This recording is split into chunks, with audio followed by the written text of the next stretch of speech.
मुल्तान में हेड मोहम्मद वाला और शेरशाह बंद पर पानी की सतह कम होना शुरू हो गई है, लेकिन शेरशाह पर बस्ती गागरा ताहाल सैलाब की जद में है और घरों में कई फुट पानी जमा होने से मुतासरीन परेशान हैं।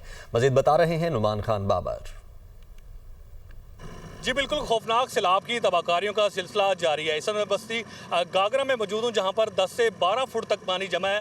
तमाम घर जो है, जो 200 से ज़ायद घर हैं, जो इस वक्त पानी में मुकम्मल तौर पर डूबे हुए हैं। अगरचे पानी जो है 1 फुट तक यहाँ पर कम ज़रूर हुआ है, लेकिन अभी भी 10 से 12 फुट तक पानी मौजूद है और घरों की जो विंडोज़ हैं उससे पानी निकल रहा है। इसी तरह से हज़ारों एकड़ रकबे पर मुख्तलिफ फसलें हैं जो मुकम्मल तौर पर तबाह हो गई हैं। सैकड़ों मकानात जो है सैलाब जो है बेरहम सैलाब बहा कर ले गया है। मसाइल मुसलसल बढ़ते जा रहे हैं। अभी भी लोगों के इनखला का सिलसिला जारी है। पाक फौज की तरफ से रेस्क्यू ऑपरेशन किया जा रहा है। सूरत हाल ये कि मसाइल मुसलसल बढ़ते जा रहे हैं, क्योंकि सैलाब बहुत बड़ा है, उसके मसाइल भी काफ़ी हद तक ज़्यादा हैं। और लोगों की भी यही अपील है कि इनको न सिर्फ महफूज मकामात पर पहुँचाया जाए, बल्कि इसके साथ साथ रिलीफ के हवाले से स्पेशली खुराक का जो मसला है और माल मवेशियों का मसला है, इस तरह से मुख्तलिफ बीमारियाँ जो हैं वो फैल रही हैं। गैस्ट्रो है, स्किन के इशूज़ आ रहे हैं। तो मुतालबा यही भी किया जा रहा है कि यहाँ पर जो है रिलीफ कैंप जो लगाए गए हैं, फ्लड रिलीफ कैंप, उनमें ये अद्वियात भी फराहम की जाए और जो खुराक की किल्लत का मसला दरपेश है उसको भी हल किया जाए।